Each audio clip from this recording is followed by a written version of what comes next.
श्री कृष्ण गोविंद हरे मुरारी, हे नाथ नारायण वासुदेवाय। हरि ओम नारायण।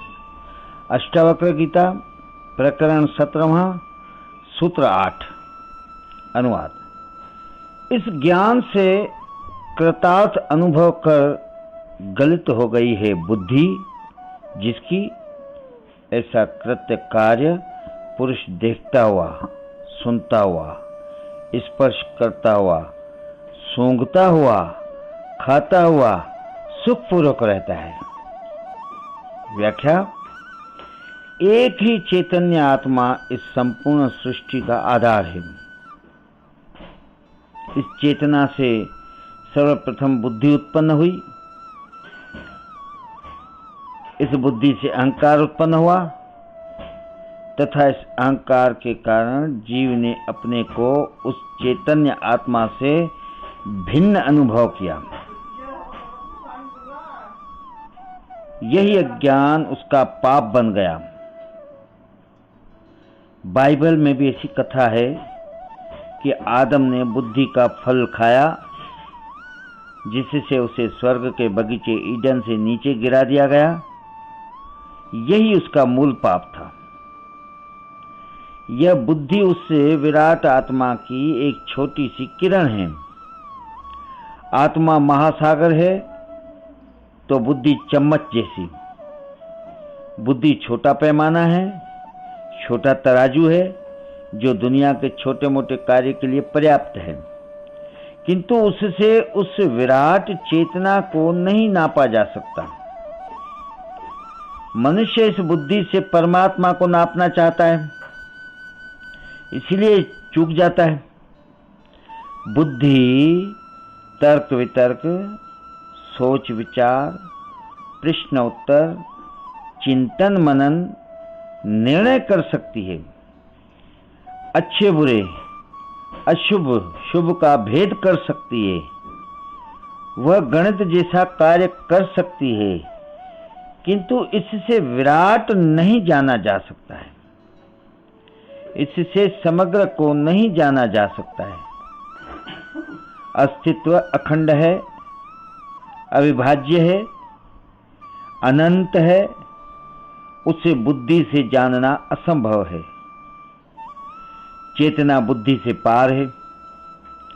जो कार्य बुद्धि से नहीं होते, वे चेतना से ही होते हैं। उच्च कोटि का समस्त ज्ञान बुद्धि से नहीं, चेतना से सीधा उतरा है। अतः उसे अपौरुषेय कहा जाता है। उच्च कोटि की वैज्ञानिक उपलब्धियां, गणित, आयुर्वेद, उच्च कोटि का साहित्य, अध्यात्म, वेद, पुराण आदि सीधी चेतना से ही आए हैं। आदि सीधी चेतना से ही आए हैं। यह बुद्धि का कार्य नहीं है।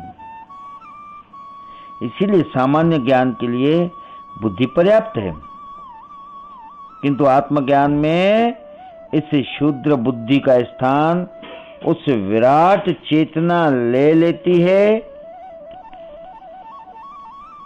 फिर से पढ़ते हैं, अच्छा है। इस शूद्र बुद्धि का स्थान वह विराट चेतना ले लेती है। इसीलिए अष्टावक्र जी कहते हैं कि जो आत्मज्ञान से कृतार्थ अनुभव कर लेता है, उसकी बुद्धि गलित हो जाती है। वह शूद्र से विराट बन जाता है। उसे संपूर्ण कार्यों का एवं विधि विधान का ज्ञान हो जाता है, जिससे वह उस शूद्र संसार में विमोहित न होकर स्वाभाविक रूप से अनिवार्य कर्मों को करता हुआ संसार के प्रति साक्षी भाव से रहकर सुखपूर्वक रहता है। वह चिंता एवं वासना से मुक्त हो जाता है। जीवन संयुक्त है, किंतु बुद्धि के कारण ही उसे भिन्नता दिखाई देती है। बुद्धि गलित होने पर सब संयुक्त दिखाई देता है। यही सत्य है।